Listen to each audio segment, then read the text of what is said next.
Hello, this video is a first in hopefully a series of reasons to vote for President Donald Trump in November of 2020. The first one here I have, reasons to vote for President Trump, is first of all, I think this is timely for today, of course. I'm recording this October 15th of 2020.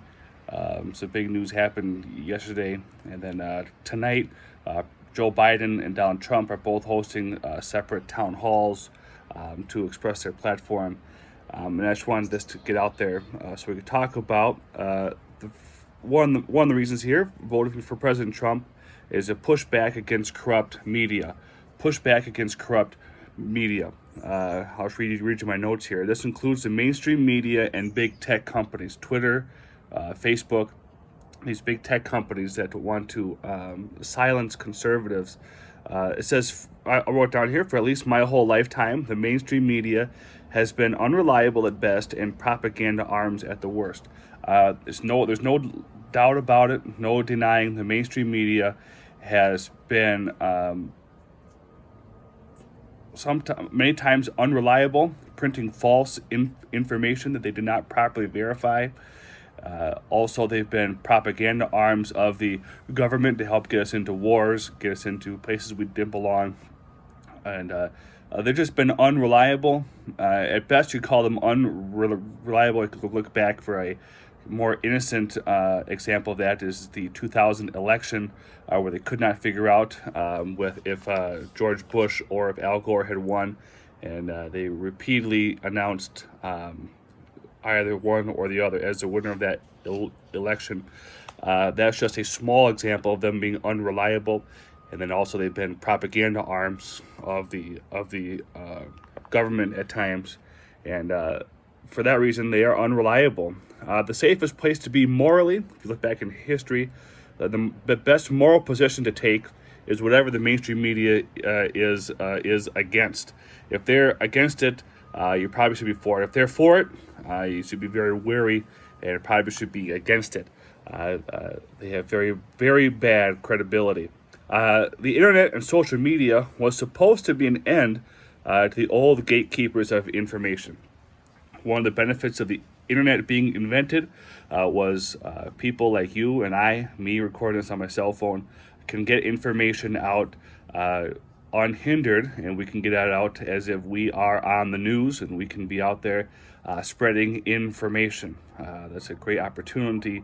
It was a great opportunity to spread information that would normally not be seen, and we could look at a lot of examples of that has happened.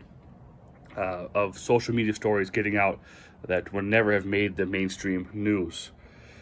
However, since at least the 2016 election, and probably before that actually, at least the 2016 election, big tech and social media companies have been aggressive in banning and severely restricting conservative voices on their platforms. They saw in 2016 that they were used that Donald Trump used social media platforms to get his "Make America Great" theme out, and freaked them out that they were able to be used that way. So they made up a lie about Russian hacking and Russia manipulation. We know now in 2020 that was all those were all lies, all completely manufactured. The Steele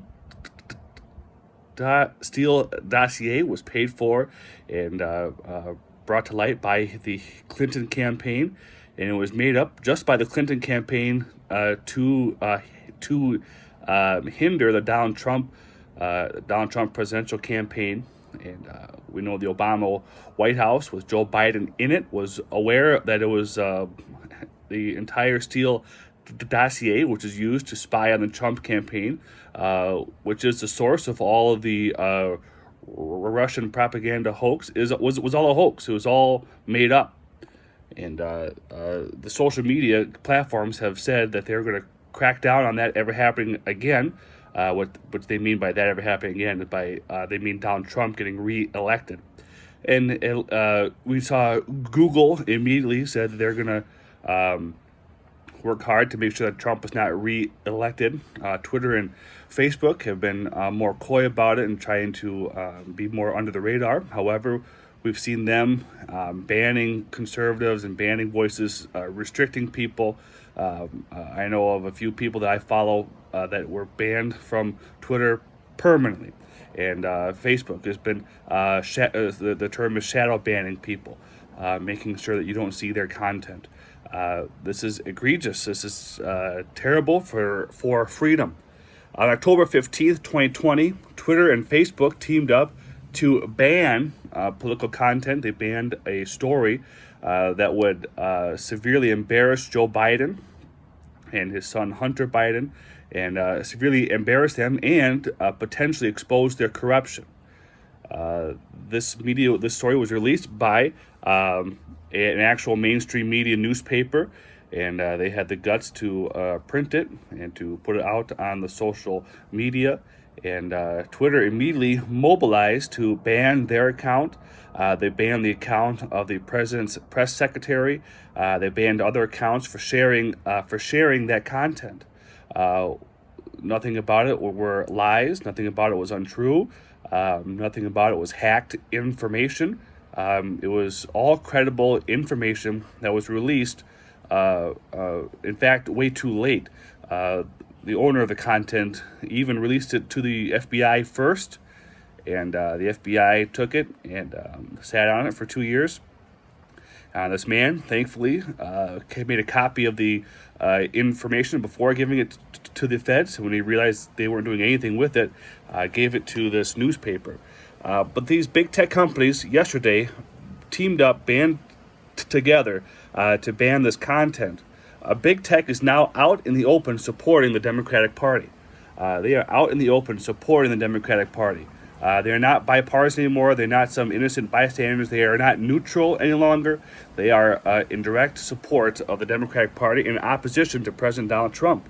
President Trump has spent his entire presidency pushing back against fake news. We know that now famous term, fake news. He has been the one pushing that term, fake news. The question I have for you is, would a President Biden or President Harris push back, ever push back against censorship, media censorship, or against social media censorship? Of course not. Of course they would not, because they are the mainstream media and big tech have formed an unholy trinity alliance with the left wing of the Democratic Party. And make no mistake that the Democratic Party has gone far left, and in comparison, they make the right look like as if they've gone right. But we could look at charts and graphs, and we could prove to you that the right has not moved. The left has gotten more and more extreme, and they are using Joe Biden, who is a career guy. He spent his whole career looking moderate, looking like a classic politician, looking like a fool, and now he's being more of the same, just being used by the left wing of his party. If you value, here's my statement to you, if you value any sort of a free and fair press, vote for Donald Trump. If you think the internet should be free and open, vote for Donald Trump. If you want someone to push back against fake news and censorship, vote Donald Trump. This is not a game. It's not a laughing matter. I know some of you might feel that Donald Trump is unsavory on his Facebook account or his Twitter account. I'm sorry, you're going to have to get over that. He's the only one, he's the loudest voice pushing back against this social media censorship, against mainstream media censorship. With him out of the way, if you think the Republican Party is going to be able to push back against social media lies or mainstream media lies, you're sorely mistaken.